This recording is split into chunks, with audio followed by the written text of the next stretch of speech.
It is now my pleasure to call upon Jim Gurnett to introduce our guest speaker for the evening, David Climenhaga.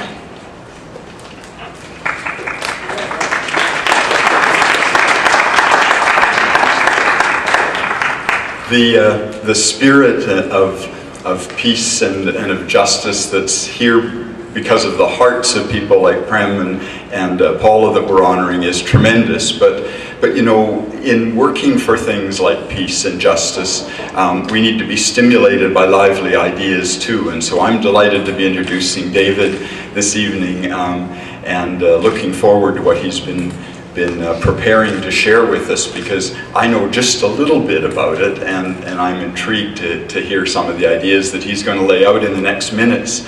David does a lot of his communicating in social media these days through his blog at albertadiary.ca that thousands of us read regularly for some really insightful analysis of what's happening politically in Alberta and Canada, and in Twitter and Facebook, places like that. So we have a special chance tonight to hear him be able to have a little more time to develop his ideas. Let me just tell you briefly, for those of you that don't already kind of know David through his writing and his work. He's a journalist, a writer, a unionist, and his career really began in journalism, working with the Globe and Mail and then with the Calgary Herald after receiving his master's degree in Ottawa. He was the vice president of the union when the Calgary Herald was on strike, as some of you that are a little older may remember those interesting times. And then after that strike was over, he kind of moved on career-wise into spending his time working in communications in the union movement, where he's now the communications officer with the United Nurses of Alberta. So he's a man who's been following what's happening in this province and in the world around us very closely for many years, but he doesn't just follow. He takes things apart, looks at them, thinks about them, and I think, as we're going to hear in the moments to come, most satisfyingly, he thinks about how we might put things together in new ways that allow us to understand ourselves and the world that we're a part of in new ways. So David, we're delighted to have you with us tonight, and please come up, and we look forward to sharing.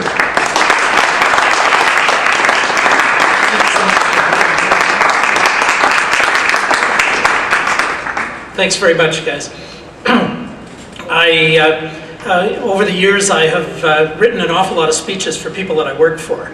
And I have a confession to make to you tonight, is that I've never delivered one of my own speeches. I usually speak off the cuff, and I wing it, and I have slides, and I use them as my speaking notes. That can be boring, as some of my students are here tonight, and they can tell you after. But there are two reasons that I didn't do that tonight, or there are two reasons I'm not going to do it. This is, for me, a fairly important message, and I want to, and you're kind of my test audience, and I want to really stick on message, so I want to read the speech. And the other thing is, I had some slides to illustrate it, and I forgot to bring them. So, if I didn't have my notes here, I'd really be winging it. I have one other little story to tell you. The first time I was ever on television, I think, was 1973, and as it turned out, the Prime Minister of Canada, who was then Mr. Trudeau, was speaking, and I was. Really, I went with kind of a heavy heart to this event, thinking that, well, nobody's going to watch this because the Prime Minister is giving an important speech about the fate of the country. And I was astounded in the next few days how many people I talked to who would say to me, "Oh, we saw you on TV last night." And I would say, "Well, weren't you watching the Prime Minister? Weren't you concerned about the future of the country?" And they said, "Well, we watched him for a while, and then we got bored and we got up and changed the station." Right? And remember, in those days, you had to get up and walk across the room and change it. So great things can come from small events sometimes, I think, and I hope that this is one of those occasions. So in a moment, I'm going to take off my glasses and I'm going to read to you, and I hope that that's as scintillating as just speaking, but if it's not, at least I'll stay on important message. I do want to say thanks to Jim and to Project Ploughshares for inviting me tonight, and congratulations to Paula for her award, and to Prem. This is an important occasion. Oh, and I should say that I take a little bit of a warning in what Jim said twice. He said I would be speaking for a few minutes and then for a few moments. So I'll try not to go too long. If I speak like Fidel for 6 hours, unlike Fidel, you can stop me. So this talk's called Bullies in the Town Square, Rising to the Challenge of a Right-Wing Media Monoculture, which is what we face in Alberta and in Canada now. And I have a dream, but don't worry, it's a modest and achievable one. It's a dream of an Alberta daily newspaper informed by progressive values, with a significant and influential readership, and the ability to compete in the same marketplace as the Bullies who have occupied the town square for close to 30 years. In other words, I'm talking about the kind of newspaper that could be a happy home to a journalist like Paula. I say this is a modest dream because in the great scheme of things, it won't cost very much to do. And I say it's achievable because it's been done elsewhere with powerful results. Because with the right support, it would be a viable proposition. And because it would be a social good that benefits working Canadians, women and men, students and citizens who share progressive values, truly Canadian values like we do. But let's not kid ourselves, this is not something we can just do with the snap of our fingers. If it were, somebody would already have done it here. This dream will take time and a significant amount of money, which is going to have to come from somewhere. But I believe this can be done, and I even have a name for this publication, the Chinook, which is a breath of fresh air, as we Albertans know. We can argue about that part later.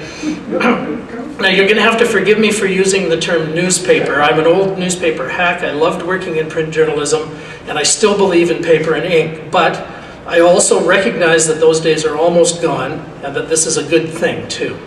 So when I say the word newspaper, what I have in mind is what the big shot media executives nowadays call an online news platform.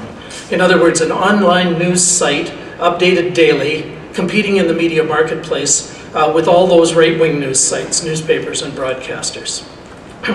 Now those corporate news sites are platforms, all right. They're a platform like their owners' paper and ink platforms from which the people who finance them have been shouting their neoconservative nostrums, their calls for the privatization of everything, their support for tax cuts for the wealthy, their proselytization of market fundamentalism for more than 30 years now, without anybody being able to interrupt them. And with each passing year, this market fundamentalist propaganda has spread farther and deeper into the media and into our society. It's gone from editorials into news stories, from the way news stories are written to the way news stories are chosen. When with each passing year, there's been less room for alternative viewpoints in their pages. First, our progressive voices were shut out of the opinion columns, as you guys know, as you've seen. Then they were cut out of the opinion sections almost entirely.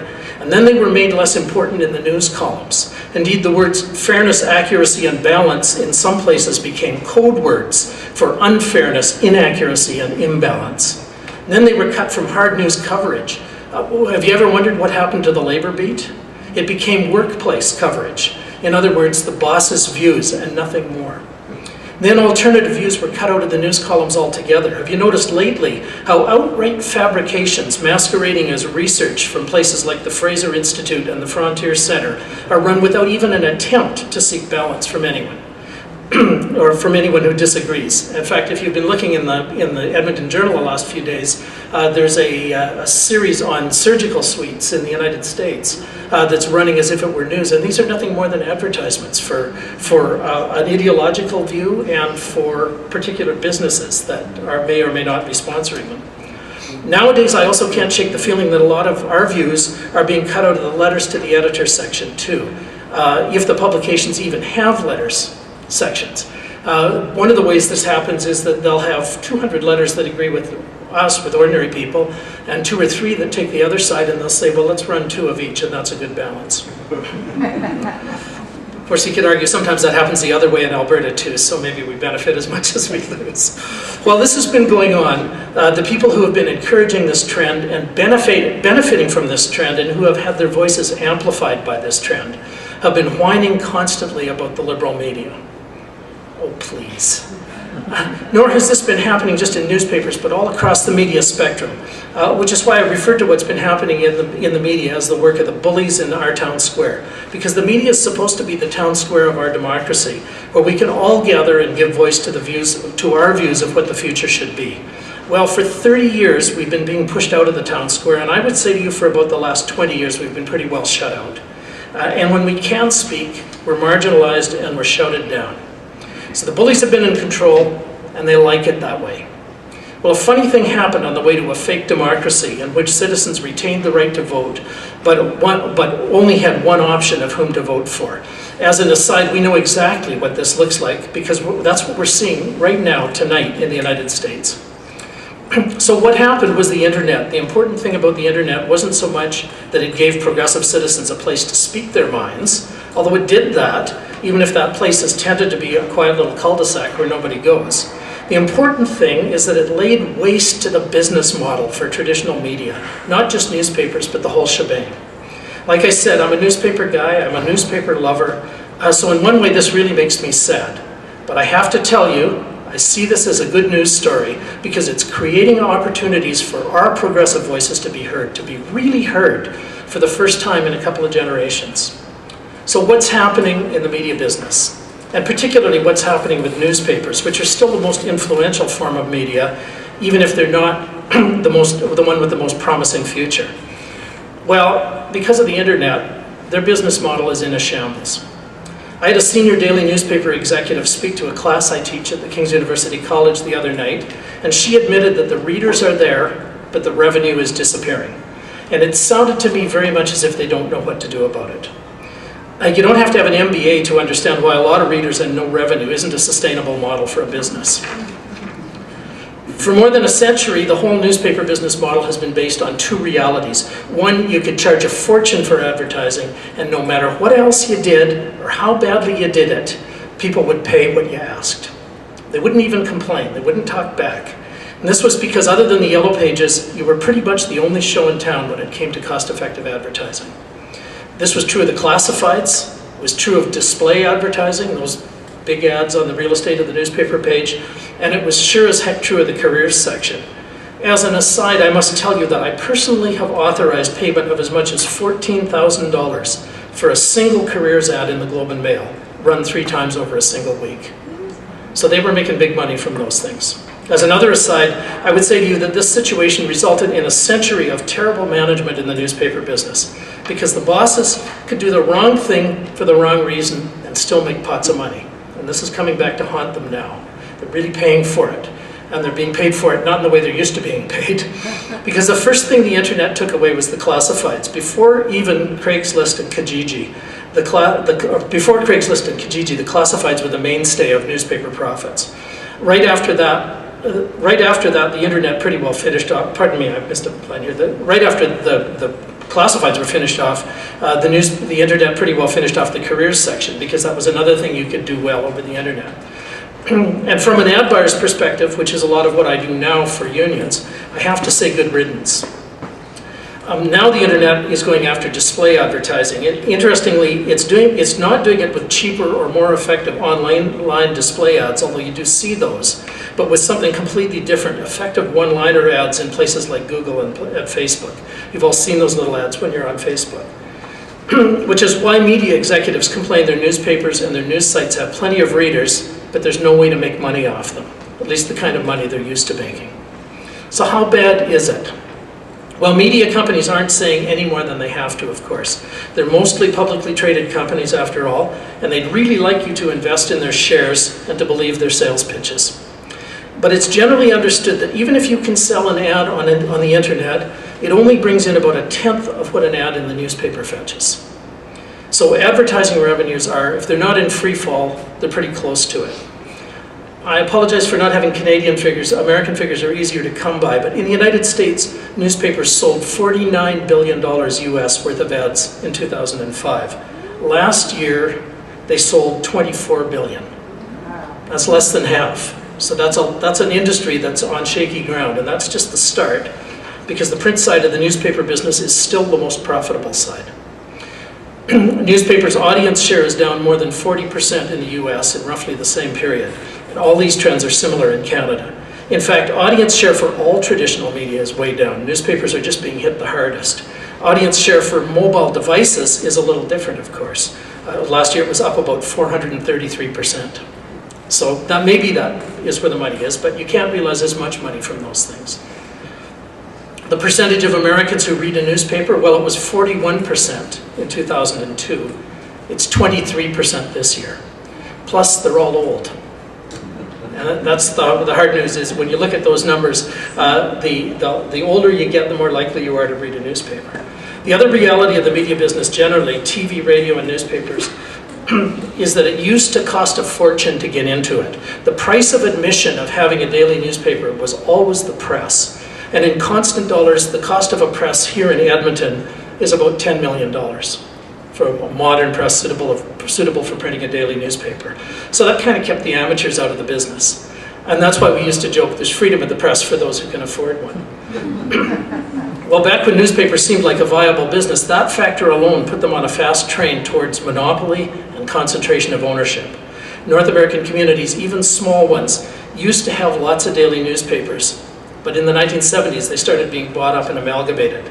So does anybody here remember the Royal Commission on Newspapers in 1980, or in 1981, actually, it reported? The Kemp Commission was struck by the government because two big newspaper corporations struck a deal and closed 2 daily newspapers. Today, we wouldn't even blink at that. And this is the reason I use the figure 30 years for how long the rot's been setting in. The trend toward media concentration really began before that, but by 1982, after we'd had a chance to digest the Commission's report, it was obvious to anyone who was paying attention what was going on. After that, we had Conrad Black. He started buying newspapers in 1985, and the Asper family, and Post Media, and Sun News Network, and all these guys buying and selling newspapers and broadcasters, and concentrating and concentrating and concentrating their ownership. This worked because it cost so much to start competing media, and it still works in broadcast media for the same reason. For ideological right-wing owners like Conrad Black, who wanted to use the media they owned to move the whole national debate to the right, it worked really well. It made it really easy for the town square bullies to enforce our complete silence. To me, that's really the important difference that the internet has made. It's also the good news about the newspaper business's financial troubles, even if, like me, you love newspapers. This is the really important reason why what's happening to the newspaper business model is a good thing for a democratic society, and especially for democratic expression by people with progressive values. But this is only true if we have the courage to do something about it. So first, the price of admission has come down dramatically, and what's more, the bullies can't do anything about it, even if they're paying attention, and they may not be. I'll come to that. Because really, they're too busy right now bailing out their leaky rowboats. Second, the business strategies adopted by media conglomerates, and especially the newspaper business, are making this worse for them and better for us. They're firing their most important assets, the journalists who know what's going on in the communities where they publish. And they're implementing really foolish cost-cutting measures, like putting news desks for Western Canadian newspapers in, wait for it, Hamilton, Ontario. I'm not making that up. And they're retreating behind paywalls, trying to make online readers pay for their pedestrian prose and their biased, uninspiring reporting. Seriously, people, would you pay to read Peggy Wente tell the Globe and Mail readers that Mitt Romney should be elected by our next-door neighbors tonight? I guess some of us do, but... Notice the old thinking here. They still don't get it, that it's never been easier for us to compete with them on the proverbial level playing field that they're always talking about. They still think we have to buy a $10 million press to compete with them, even though the Edmonton Journal just sold its $10 million press and is about to fire all its press operators.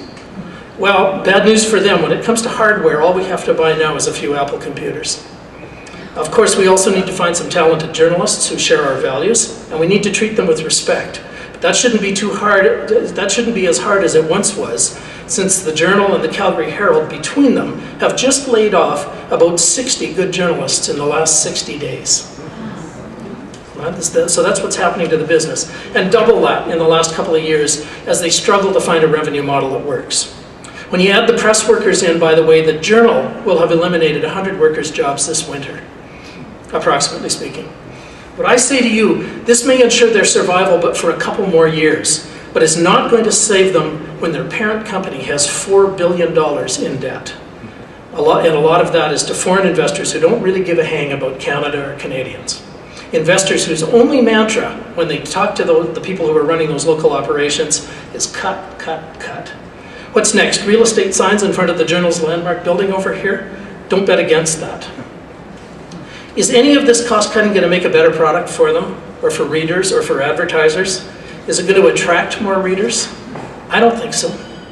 In many ways, I think it's going to make their product significantly worse and drive their profits even further into the cellar. So what else are they doing about this? Well, of course, early on and with great enthusiasm, they got into internet delivery of their own work, those other platforms, as they like to call them, home computers, iPads, iPhones, you name it. That's when it occurred to tens of thousands of readers, probably much larger numbers than that, in fact, that they really didn't need to pay for their news on paper when the same brainiacs would give it to them for free on the internet. I guess that was before they figured out internet advertising could only raise about 1/10 of the revenue. That's the generally accepted industry calculation, by the way, 10 to 1 in favor of print over online revenue. The optimists in the newspaper business say 7 to 1. So what did they decide to do about that? Well, almost all of them are now retreating behind what they call paywalls. If you don't pay, you don't get to read. Usually nowadays, these are metered paywalls. You've probably heard that phrase. That is, you can read a few stories for free, then you have to pay to see more, usually in a 1-month period. Fair enough, I guess, because after all, it costs them money to produce even bad journalism. But this is old thinking again, because it assumes that they're the only playground in town and no one else can play on their sandbox. Well, guess again. Because I say to you, readers just won't pay, even 99 cents a month, which is what the New York Times and the Globe and Mail are really charging right now, in the hopes they can get people to pay more later. I said, well, good luck with that. But this is a terrible idea for them, although it's a good idea for us. But it's a terrible idea whose time has obviously come. The New York Times went behind a paywall about a year or so ago. It seems to be working, but I say to you that's because they have a relatively good product and because they were one of the first to go there. Globe and Mail went behind the paywall 2 weeks ago. The Toronto Star announced last week that it was going to go there probably this spring, and so will the Edmonton Journal and the Calgary Herald very soon. So ask yourself, will you pay for even one of them? If you're a typical internet user, I say the answer to that question is probably a resounding no. Will you pay for them all, especially at the $20 a month they all hope to charge eventually? I have a fat chance. First, because when it comes to most of them, their copy's not all that unique and it's not all that good. And second, because there are other alternatives. Indeed, there are more all the time, which is what I'm coming to here. The Herald and the Journal's current owners, Post Media News, have centralized foreign and national news selection and editing in Hamilton, as I mentioned. So what's the local benefit to you in paying them for what you can get for free from the BBC or from other foreign networks? Because it's the national and international stuff that's going to come from Hamilton. Back in the day, at least, a local editor might know if there were a church or a cultural community or even just a single person in your town who knew the local implications of what was happening abroad. But some editor in Hamilton, it's doubtful. As mentioned, they've also cut their local staff to tatters. So how much different is this from Calgary's and Edmonton's Sun newspapers? They did the same thing, and they have the same right-wing bias, but their websites are still going to be free. Earlier this fall, the Edmonton Journal stopped publishing its Sunday edition. Now the Edmonton Sun is bragging to advertisers how their Sunday edition's readership immediately jumped by about 10,000 readers. I think the true figure is more like 7,500, but even so. Which is a good segue to advertising sales. I don't think this is really going to help their ad sales either. I have to tell you something. I hope I'm not stepping on any toes here by saying it, but over the past 10 years, I'll leave you guys to figure out how this works, but over the past 10 years, I personally have been responsible for purchasing more than $7 million in advertising. And this made me one of the bigger advertising buyers in Alberta. And I bought lots of online advertising for the unions I worked for. Now, I can't speak for corporate guys, but I can tell you there is no way that I will pay to buy an ad that's posted behind a paywall. Not with the audience that I'm trying to reach. I'm not selling Rolex watches to millionaires. I'm selling ideas about trade unions and citizens' rights to ordinary working people. And the readers I want, the readers I want won't or can't afford to pay to peek behind a paywall, and they certainly can't afford to peek behind 5 or 6 or 10 at $20 a pop. So I just refuse to go there, and I'll bet lots of other advertisers, including corporate advertisers, are thinking the same thing. But the important way, from our perspective, the important way to think about paywalls is this. this is the old, it's not a problem, it's an opportunity part. No matter what the media executives think they're doing, paywalls really mean the bullies are abandoning the town square. Frankly, I think they've been so successful for so long and are so arrogant as a result that they think they own the town square. They can't imagine anyone taking advantage of this situation because it's been working for them for so long. Well, I'm here tonight to tell you that this just isn't so anymore. Which brings me to the real point of this talk. Here are 3 important questions. What's the real cost of admission to this new media reality? What do we have to do to occupy our portion of space in it? And can we really do that? We already know the answers to these 3 questions because, as I noted at the start, it has already been done. The Tyee, which many of you will know, a progressive online newspaper founded in Vancouver 10 years ago this month, which is now one of the dozen best media sources in this country, in my view, has already done it. So from their experience, we know roughly how to do the same thing here in Alberta. We know approximately what it would cost and what our chances of success might be if we pay attention and if we're smart about it. Now, the news is good if someone decides to do this because it can succeed, but it won't necessarily be easy to do that. First, success will require money, upfront money to get the enterprise off the ground, plus sustaining money to keep it doing its job. And success will require time, because on day 1, the Chinook, or whatever it ends up being called, is not going to have very many readers. To succeed, you must have sustained commitment over several years. You build readership online, and it is not an instant process. Any blogger can tell you that. Jim talked about my blog earlier tonight. Nowadays, my blog gets about 25,000 visits every 30 days. Before the last provincial election, I was getting double that. I was getting about 55,000. But for about I've published this on my own for about 5 years. In the first 3 years, I never saw more than about 2,000 unique visits in a month. So those numbers were not really on that. They were not registering at all.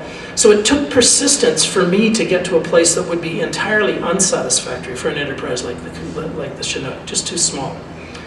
Because to succeed, even with support, the Chinook is going to have to raise revenue from advertising, and advertisers want readers, so revenue streams come on late. That's the reality of online publishing. This is just the way it is. Success will also take courage by the people who provide the seed money, because they're not going to like what they get every day. This comes to another important point about this. Although I say to you, it'll be worth it if they stick with it, because success is going to take commitment to good journalistic values. Let's remember what we're talking about here. As progressive people, we need to do something about the bullies who have been occupying the town square. We need to offer readers a source of news, and not incidentally, of commentary and interpretation that can compete, that's good enough to compete with the mainstream media. And this is why we have to be committed to journalistic values. This is why this enterprise cannot succeed if we try to run it like a political campaign tool. And you know how political campaign tools work? They're directed by their funders. This people is the key reason for the success of the Tyee. The BC Federation of Labour had the courage and the vision to invest money in it and to continue to sustain it, but to let its journalists be journalists. They knew when they put up the money that there would be days when they didn't like the product, and there certainly have been. But they also knew the effort would be worth it over time, because they would get journalism that saw the world through the prism of progressive values. So where else today but the Tyee at maybe rabble.ca do you get honest, unflinching reporting about the Northern Gateway Pipeline, or about the disturbing state of democracy in Canada under the Harper government? So how do you get journalists to honor our progressive values and practice good journalism? I'm going to say something surprising here. Oddly enough, you take a page from the book written by Conrad Black when he launched the National Post. You hire people who share your values, but you also honor the culture of the newsroom, and you let them do their jobs without interfering. Journalists as a profession don't like micromanagement, so don't micromanage them. And they don't like being told what to write, so don't tell them what to write. Hire talented people who share your values, let them do what they're good at, and they won't disappoint you. And don't doubt for a moment that with the situation in the newspaper business in Alberta today, which we were just talking about, that talented journalists won't flock to an online newspaper like we're talking about. And when that happens, those journalists will break major stories that the understaffed, neglected mainstream newsrooms will miss, and those stories will attract readers, and maybe some of those stories will actually question the Fraser Institute's lies, because they certainly don't do that at the Edmonton Journal or the Calgary Herald. Okay, you say, so what about this business of sustaining funding? Isn't that like letting advertisers run your editorial policy?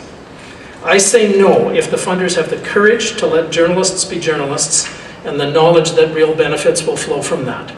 I can tell you that major post-media news publications are doing the same thing right now. They're signing deals, for example, with the beef industry to write about meat and food. No control over the stories, just journalism on the topics the sponsors feel are undercovered, or in the case of meat, possibly undercooked. Seriously, this project can't succeed without sustaining funding, at least for several years. And realistically, I say to you, that means the union movement has to step up to the plate. Because what other actors are there in our society nowadays that support progressive values and have money to spend? Do not bother trying to do this in someone's mom's garage by the bootstraps, because that simply won't work. I tell my journalism students, always ask the money question, even if your mother's taught you that was rude. So you're wondering how much. I asked the same question last week of David Beers, who is the founding editor of the Tyee. And I took what he told me and I worried it around a bit, given the situation in Alberta, and I came up with this, with the caveat on this is that this is an opinion, it's not a business plan. You can't start a real journalistic enterprise like the Tyee in this province without a commitment of about $200,000 per year for 3 to 5 years right off the top in sustaining funding. But that's not an impossible number. We're not talking $10 million, we're talking less than $250,000. Right now the Tyee is operating with a budget of about $500,000 a year. It has larger sustaining funders, and it also fundraises from readers, rather like CKUA radio fundraises from its listeners, and it sells advertising. And of course, as its reputation and its readership grows, it will be able to sustain a larger portion of those operations itself. But this is a long-term process, and if people with money, and I say the only ones I can think of are the trade union movement, aren't prepared to step forward, it won't happen. The Tyee now has a full-time staff of about 15 people, some of whom are in sales and administrative jobs that generate revenue, but most of whom are journalists or editors. And that's about the same size as the Sun's staffs in Edmonton and Calgary. It also has freelancers who, I can tell you without giving away any of the Tyee's secrets, are paid a fair rate by today's standards. Its journalists, and as you can tell by its daily products, they're the real thing. Some of the very best in the business, as a matter of fact, people including Albertans like Andrew Nikiforuk, who I know you guys have all know of and have probably heard. The Tyee also offers some opportunities for new progressive players in this game. They've developed online applications that work, that can be sold and bought at a modest price. And there are opportunities for sharing news cooperatively between provinces as enterprises like this grow in this province and other provinces, which I think inevitably is going to happen. I also don't think a new online progressive news source like our imaginary Chinook would have to publish as many stories in a day at the start as the Tyee does now. That would come with time and commitment. So I started this talk tonight by saying that I think we really could create something like the Chinook here in Alberta. That we can make it work and introduce our progressive voice to Alberta's town square. That we can do what Conrad Black did, only in the right direction, which is to say, the left direction. Because of social and technological change, we can do it for a heck of a lot less than he did when he started the National Post. And by the way, not incidentally, spent so much money on that enterprise that he started the company now called Post Media News down the road to ruin. Well, we won't be hiding our light under a bushel. At least we won't be hiding our truly fair, balanced, and accurate reporting behind a paywall, because that won't be what our backers are backing us to do. And if that turns out to be a competitive advantage to us, seeing as we won't have to pay off someone else's $4 billion in debt, well, after all, we're not the ones advocating an unhindered market. But it will cost money, like I said, and more money than can be raised in advertising right out the gate. So we can only do it with the support of people with deep pockets. And like I said, that probably means the trade union movement. I know this will be a tough sell to them, although I have to confess that I haven't really tried to push this idea until I sat down to write this speech. So maybe things begin now. And I know that if we somehow achieve it, the people who are putting up the money will have bad days when they wonder, what were we thinking when we got involved in that project with a bunch of journalists? But I also know that if they do, if they have the vision, they and their members and all of society will benefit in important and intangible ways, and that their members will get it, and they'll thank them for it. Because the Chinook can do what any Chinook wind does, as we Albertans know well. It not only brings fresh air, it gives the right people a headache. So sometimes the wrong people too. But to do this, to put a bit of spin on what Tommy Douglas told us, will take courage, my friends. Thanks very much.